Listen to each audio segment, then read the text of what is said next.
Welcome to Brand Chops, the podcast that chops up brands and helps small businesses stop wasting money on marketing without a strategy. Every episode, we break down a key aspect of building your business with better branding into bite-sized, actionable takeaways you can use right away. My name is Zack Lemear. And I'm Chris Duhaime. And today we're going to be talking about Carl Jung's 12 brand archetypes, a scientific way to really identify your ideal client profiles. And last episode, we talked about the innocent, which is all about safety, honesty, optimism. But today we're going to shift gears a little bit and we're going to be talking about the explorer. If you've ever felt like your brand is built around adventure, pushing the boundaries, or seeking freedom, this might be the right archetype. Right. Explorer brands thrive on things like discovery and independence. So if your audience values new experiences, hates feeling trapped, you're in the right place right now. We're going to break it all down, including how the archetype attracts customers, some common mistakes to avoid, and how you can use it to build a powerful brand. So what exactly is the Explorer brand? This archetype is all about freedom, adventure, and pushing past limits. Explorer brands encourage their customers to break free from the ordinary and embrace new experiences. And if you're wondering what businesses fall into this category, think Jeep, the North Face, Red Bull. These brands don't just sell products, they sell adventure, self-discovery, independence. Yeah, Jeep's a great example. Its slogan is "Go anywhere, do anything." That's pure Explorer branding. It's all about more than just a vehicle. It's a symbol of freedom. And Red Bull, their whole brand is built around pushing limits, extreme sports, and living life on the edge.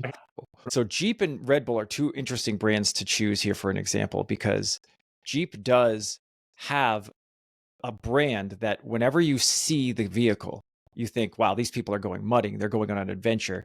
People buy these Jeeps because they go places, they do things, they want freedom, they want all these things. However, there's also some talk out there on forums that say that sometimes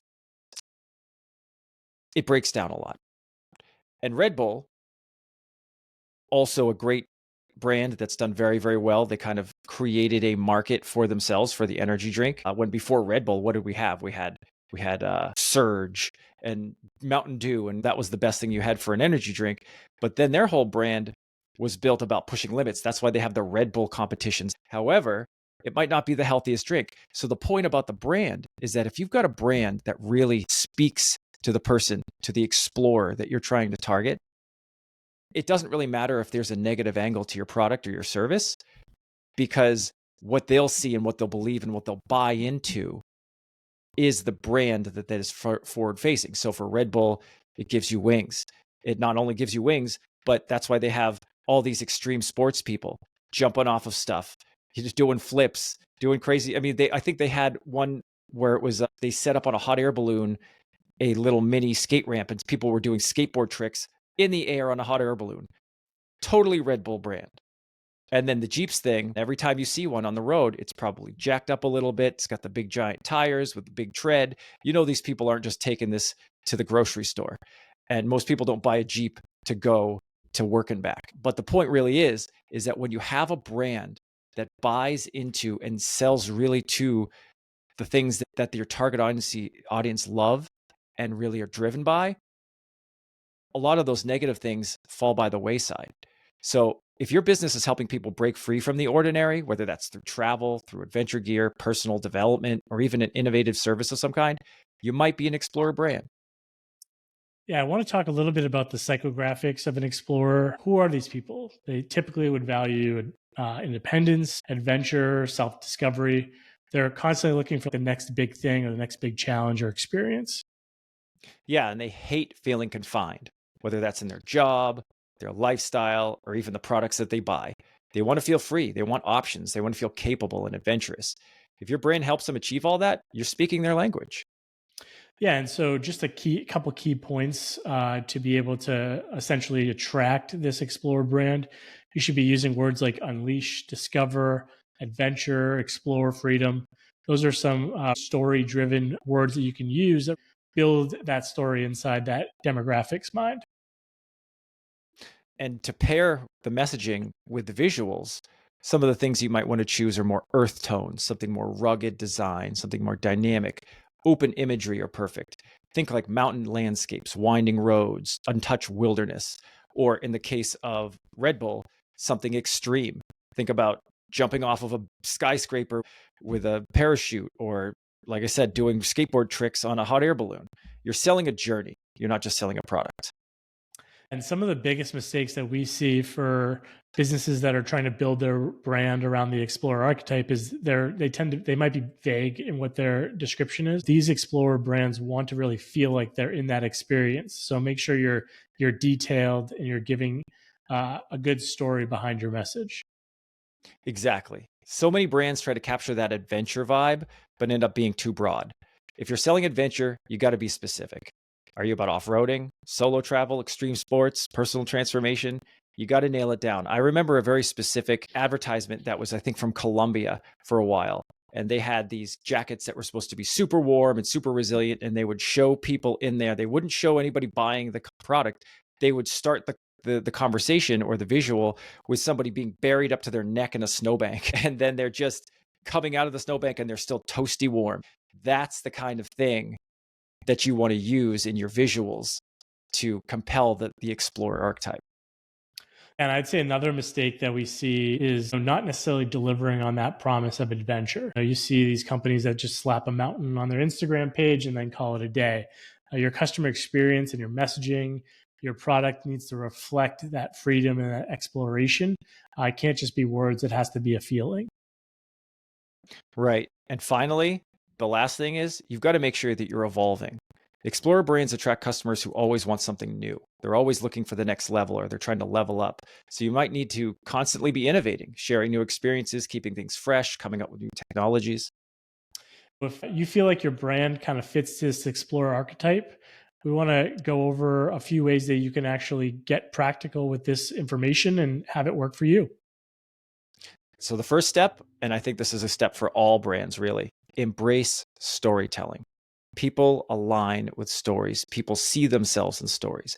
And when you're an explorer brand, you're talking about adventure. You're talking about transformation. You're talking about an experience that's unforgettable. You're not just selling a product. You're selling that experience. Jeep commercials aren't about horsepower and engine specs. They're about the feeling of freedom when you hit that open road.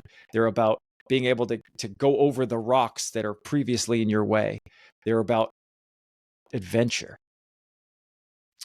Yeah, and I would also say that you want to focus on like building your community. These explorer customers, they love to connect with the like-minded people. So the campers like to go with the hikers like to be with the rock climbers.